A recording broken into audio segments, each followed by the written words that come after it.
வணக்கம் and welcome to Annie's Tamil kitchen. நாம் இன்றைக்கி என்ன பண்ண போகிறோம் அப்படின்னா ப்ரெட்டில் 4 வகையான பிரேக்ஃபாஸ்ட் ரெசிபி பார்க்க போகிறோம். இது காலையில் குழந்தைங்களுக்கு கொடுக்குற ஈஸியான பிரேக்ஃபாஸ்ட் ரெசிப்ஸ். அதை பார்க்க போகிறதுக்கு முன்னாடி நம்ம சேனலை இது வரைக்கும் சப்ஸ்கிரைப் பண்ணாதவங்க சப்ஸ்கிரைப் பண்ணிக்கோங்க. இப்போ நாம் வீடியோக்குள்ளே போகலாம். ஃபஸ்ட்டு நாம் செய்ய போகிறது பிரெட் சில்லி. அதுக்கு நான் ஃபஸ்ட்டு ஒரு பேனில் 2 டேபிள் ஸ்பூன் போல் எண்ணெய் விட்டுக்கிறேன். அந்த எண்ணெய் நல்லா காஞ்சதும் அதில் ஒரு 5 பிரெட்டை ஸ்லைஸ் பண்ணி வச்சுருக்கிறேன். இந்த மாதிரி அதை போட்டு கொஞ்சம் நல்லா ப்ரௌனாக வர அளவுக்கு நம்ம வறுத்து எடுத்துக்கலாம்.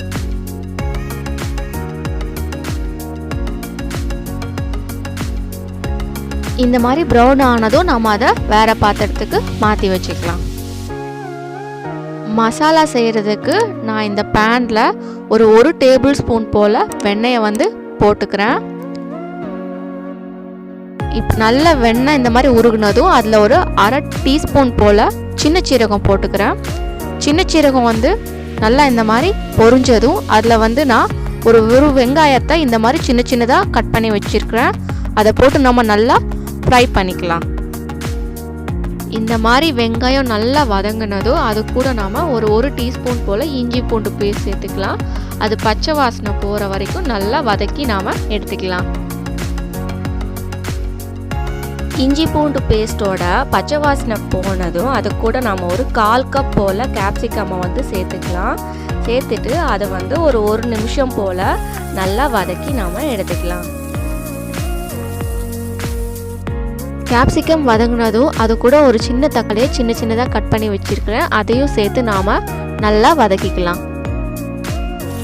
இப்போ அது கூட ஒரு டீஸ்பூன் போல் ரெட் சில்லி சாஸ் சேர்த்துக்கிறேன். அரை டீஸ்பூன் போல் சோயா சாஸ் சேர்த்துக்கிறேன். அதையும் நம்ம நல்லா மிக்ஸ் பண்ணி விட்டுக்கலாம். இப்போ இதில் கொஞ்சோண்டு தண்ணி சேர்த்துக்கோங்க. தண்ணி சேர்த்து இது கொஞ்சம் சாஸ் கன்சிஸ்டன்சிக்கு வரணும். அது வர வரைக்கும் கொஞ்சம் அப்படியே லைட்டாக அதை எல்லாத்தையும் சேர்த்து வேக விடுங்க. இப்போ இதுக்கு தேவையான அளவு உப்பு நம்ம சேர்த்துக்கலாம். அதுக்கப்புறம் நம்ம ஏற்கனவே ஃப்ரை பண்ணி வச்சுருக்கிற அந்த ப்ரெட்டையும் உள்ளே போட்டு நல்லா மிக்ஸ் பண்ணி விட்டுக்கோங்க. அடுப்பை ஆஃப் பண்ணிவிட்டு நல்லா மிக்ஸ் பண்ணி விட்டுக்கோங்க. அந்த சூட்லேயே நல்லா கிளறி விட்டுக்கோங்க. இப்போ இது மேலே கொத்தமல்லி தழையை இந்த மாதிரி நல்லா தூவி விட்டுக்கோங்க. அவ்வளோதான், நம்மளோட ரெட் சில்லி சூப்பராக ரெடி ஆகிடுச்சு. இப்போ நம்ம அடுத்த ரெசிபி போய் பார்க்கலாம். அடுத்ததாக நம்ம செய்ய போகிறது கார்லிக் சீஸ் பிரெட். அதுக்கு ஒரு 2 டேபிள் ஸ்பூன் போல் வெண்ணெயை இந்த மாதிரி எடுத்து வச்சுருக்கிறேன். இது நல்லா சாஃப்டாக இருக்கிற வெண்ணெய், ஹார்டாக இல்லை. அப்போ தான் உங்களுக்கு மிக்ஸ் பண்ணுறதுக்கு ஈஸியாக இருக்கும். ஸோ சாஃப்டாக அந்த மாதிரி வெண்ணெயை எடுத்து வச்சுருக்கிறேன். அதில் ஒரு டீஸ்பூன் போல் பூண்டை இந்த மாதிரி சின்ன சின்னதாக சாப் பண்ணி வச்சுருக்கிறேன். அதை உள்ளே போட்டுக்கிறேன். அதே மாதிரி இன்னொரு 1 டீஸ்பூன் போல் மிளகாயை சின்ன சின்னதாக விதையெல்லாம் எடுத்துகிட்டு சாப் பண்ணி வச்சுருக்கிறேன். அதையும் உள்ளே போட்டுக்கிறேன். உள்ளே போட்டுட்டு நல்லா அதை இந்த மாதிரி நீங்கள் மிக்ஸ் பண்ணி விட்டுக்கோங்க. நல்லா மிக்ஸ் பண்ணி விட்டுக்கோங்க. இந்த மாதிரி வெண்ணெயை நல்லா மிக்ஸ் பண்ணி வச்சுக்கோங்க. இப்போ நாம் இதை எடுத்து ப்ரெட்டில் தடவிக்கலாம்.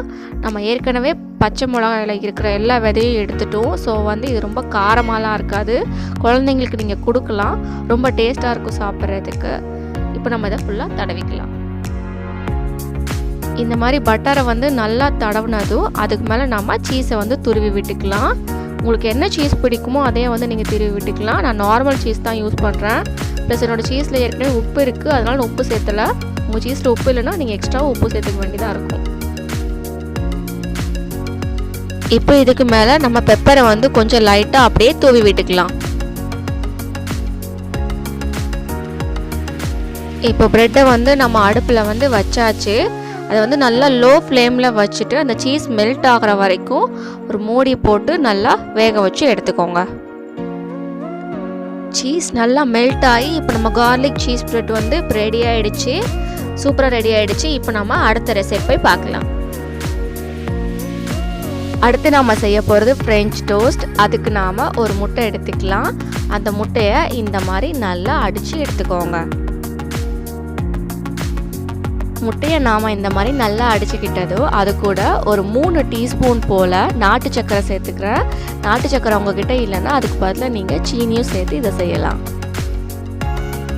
உள்ளே போட்டிருக்க நாட்டு சர்க்கரை நல்லா கரைஞ்சதும் அது கூட நாம் ஒரு அரை டீஸ்பூன் போல் ஏலக்காய் தூள் வந்து சேர்த்துக்கலாம். இப்போ இது கூட ஒரு அரை கப் போல் பால் சேர்த்துக்கிறேன்.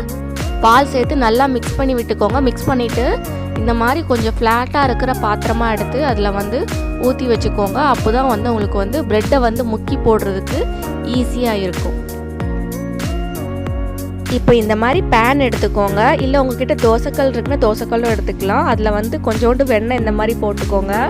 வெண்ணெய் வந்து நல்லா உருகுனதும் ப்ரெட்டை எடுத்து நம்ம ஏற்கனவே ரெடி பண்ணி வச்சுருக்கிற அந்த பாலில் வந்து நல்லா முக்கிக்கோங்க. முக்கிட்டு இந்த மாதிரி போட்டு நல்லா எடுத்துக்கோங்க. இப்போ நம்ம ஃப்ரெஞ்ச் டோஸ்ட்டை திருப்பி போட்டாச்சு. திருப்பி போட்டு நல்லா வேக வச்சிட்ருக்கேன். நீங்கள் வந்து எந்த அளவுக்கு பட்டர் சேர்த்திக்கிறீங்களோ அந்த அளவுக்கு வந்து ப்ரெட் நல்லா சாஃப்டாகவும் டேஸ்ட்டாகவும் இருக்கும். ஃப்ரெஞ்ச் டோஸ்ட் ரெடி ஆகிடுச்சு. இப்போ நம்ம அடுத்த ரெசிபி போகலாம். நாம் இப்போ செய்ய போகிறது ப்ரெட் ஆம்லேட். அதுக்கு வந்து ஒரு சாண்ட்விச் ப்ரெட் எடுத்து அதை வந்து இந்த மாதிரி ரெண்டாக கட் பண்ணி வச்சுருக்கிறேன். ப்ரெட் ஆம்லேட் செய்கிறதுக்கு 2 முட்டை எடுத்துருக்கிறேன். அது கூட வந்து ஒரு வெங்காயத்தை சின்ன சின்னதாக கட் பண்ணி உள்ளே போட்டு வச்சுருக்கிறேன். அது கூட வந்துட்டு ஒரு தக்காளியை குட்டி குட்டியாக கட் பண்ணி வச்சுருக்கிறேன். அதையும் வந்து உள்ளே வந்து சேர்த்துக்கிறேன். நான் சின்ன தக்காளி தான் எடுத்துருக்கிறேன்.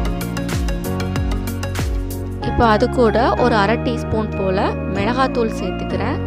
தேவையான அளவு உப்பு வந்து போட்டுக்கிறேன். இப்போ இது எல்லாத்தையும் சேர்த்து நம்ம நல்லா அடிச்சுக்கலாம்.